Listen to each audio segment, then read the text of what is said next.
இப்ப திராவிட இயக்கங்களுடைய கொள்கை பீடமா இருக்கிறது திராவிட இயக்கம் தான். அப்படின்னும் போது திராவிட இயக்க அதிமுக திமுக எடுத்துக்கிட்டா அங்க வந்து குடும்ப அரசியல் ஒண்ணு இருக்கு.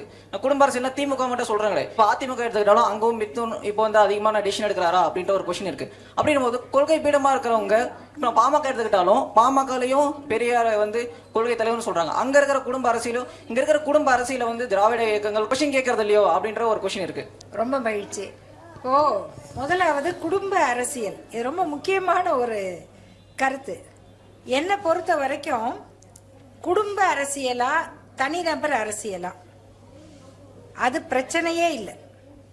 அவர்களை இயக்குகிற தத்துவம் எதுங்கிறது தான் பிரச்சனை. கலைஞர் கல்வி திட்டங்களை கொடுத்தாரு, கலைஞர் பள்ளிக்கூடம் கட்டினாரு, கலைஞர் படிக்க வர்ற பசங்களுக்கு பஸ் பாஸ் இலவசம், நீ பணம் கட்டாத பஸ்ல ஏறி படி, உனக்கு கல்லூரி கட்டணம் கிடையாது. இன்னைக்கு முதல்வர் வந்து வெளிநாட்டுக்கு போய் படிக்கிறியா, நான் பணம் கட்டுறேன் அப்படிங்கிறாரு. இது ஒரு தத்துவம், கோட்பாடு. பிரதமர் மோடி தனி மனிதர், அவர் என்ன சொல்றாரு, நீங்க படிக்க வேண்டாம், 18 வயசுல உங்க குடும்ப தொழில் பரம்பரை தொழிலை செஞ்சா நான் 1 லட்சம் ரூபாய் கடன் கொடுக்கறேங்கிறார். பரம்பரை தொழில் என்ன? சவரம் செய்யறது, மண்பாண்டம் செய்யறது, மீன் வலை பின்றது, தச்சு வேலை செய்யறது, இதெல்லாம் பரம்பரை தொழில். இந்த ஒரு ஆட்டோ ஓட்டுறவரை பாருங்க தம்பி, எல்லாரும் பாக்குறோம். ஒரு ஆட்டோ ஓட்டுறவர்கிட்ட, அண்ணா 1 லட்சம் ரூபாய் உங்களுக்கு கடன் கொடுக்கறோம், உங்க பையனை ஆட்டோ ஓட்ட சொல்லுங்கன்னு சொல்லுங்க, ஒத்துக்குவாரா?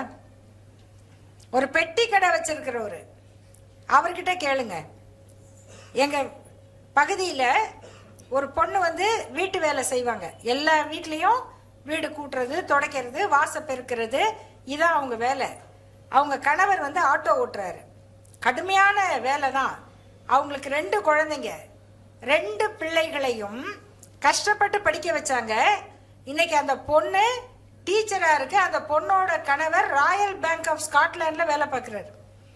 அவங்க பையன் ஐடி எம்ப்ளாயியா இருக்காரு. இதுக்கு தானே பெற்றோர் கஷ்டப்படுறாங்க.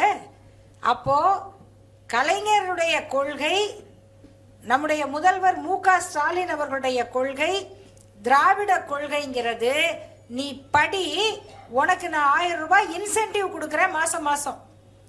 மோடியோட கொள்கை, பிஜேபியோட கொள்கை, ஆரிய மாடல் கொள்கைங்கிறது, உனக்கு நான் 1 லட்சம் கடன் தரேன், நீ பரம்பரை தொழிலை செய்.